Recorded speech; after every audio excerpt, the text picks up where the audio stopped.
Let's look at how we edit a level in Unity and build some very default logic here.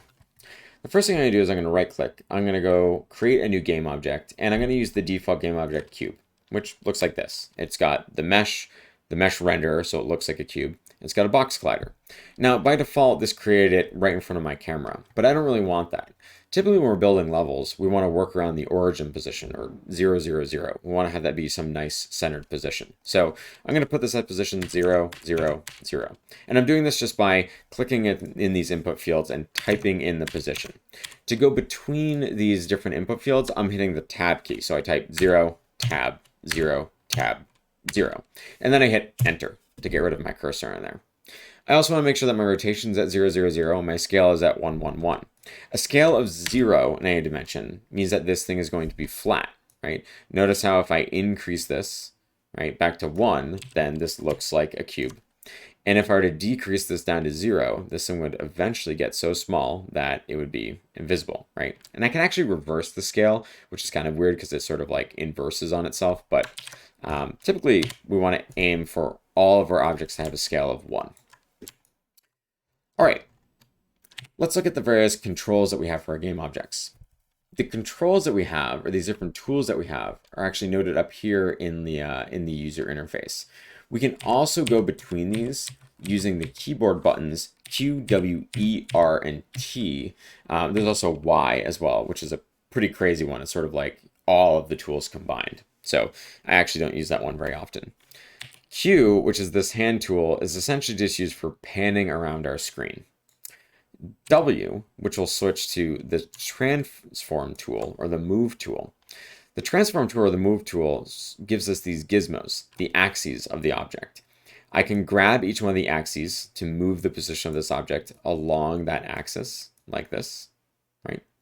I can also grab these planes that I have, the blue, red, and green planes. If I click and hold those, it'll move the object just on that plane. So you can see right now it's moving it on those two dimensions, the Z and the X axes.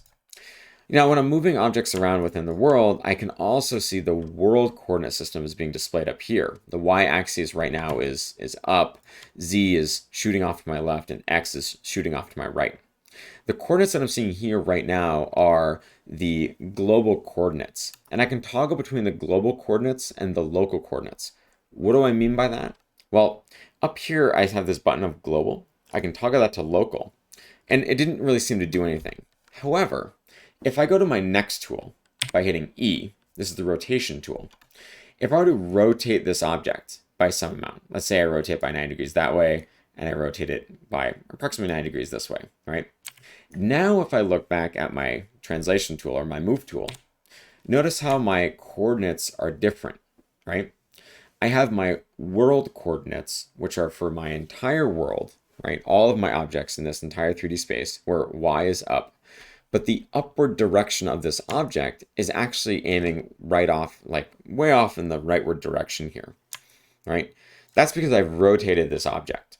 I can toggle back and forth between the local orientation of this object and the global orientation of the world by toggling between this local and global button up here, right? For the most part, typically you have this on local, but there's a lot of reason to go back and forth between the two options here. So I'm going to leave this on local for now. So now we can move this thing on the axes local to this object. All right, I'm going to go ahead and reset the rotation of this thing back. And I'm going to reset the position of this thing back to 0, 0, 0. Now, sometimes when you're working on an object and you move it off screen, you want to be able to very quickly focus on it. Or if I select an object over here in the hierarchy, I want to very quickly focus on it. So I might want to go look at my directional light. And I don't have it here in the scene right now. That's where the F button comes into play. F, which is for focus, is sort of contextual based on where your mouse currently is in Unity. So if I select an object over here in the hierarchy and then hit F while it's highlighted, it won't do anything. But if I put my mouse over the scene view and hit F, it focuses that object in the center of the scene, right? Or in the center of my view.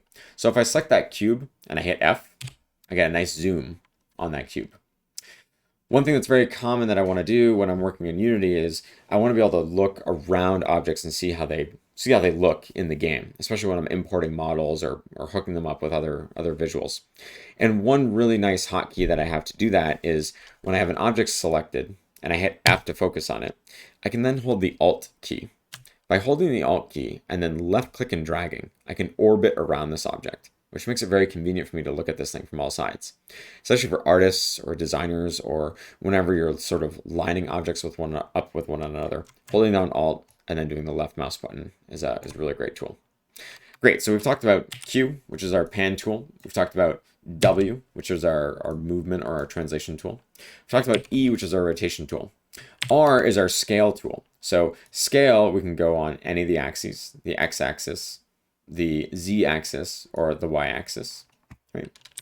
And then finally we have T, which is sort of it's used for user interface for the most part. So I don't really need to worry about this yet until we start getting into UI screens and menu systems and that kind of stuff.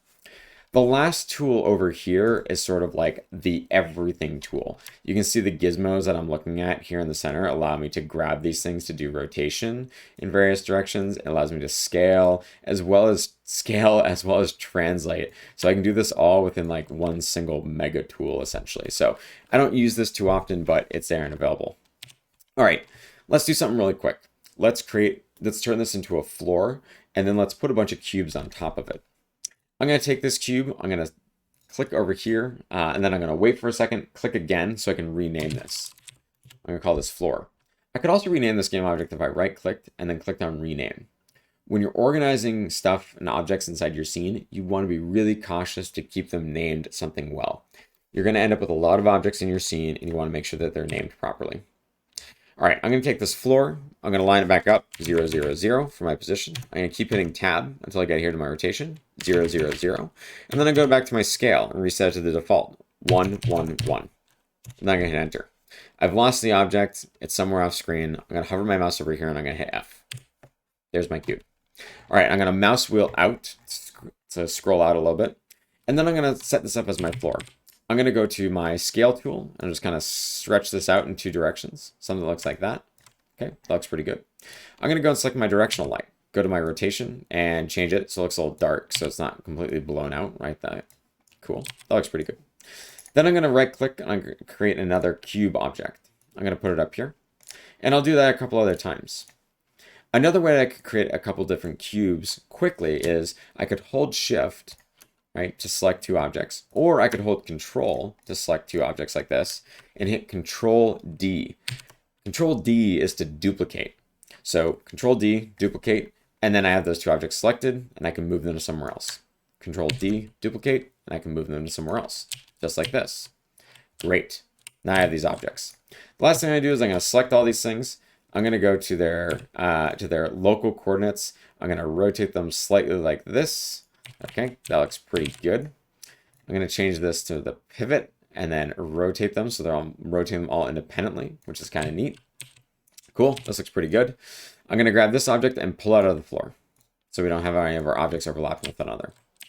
All right, the last thing we should do here is let's make this do something a little interesting.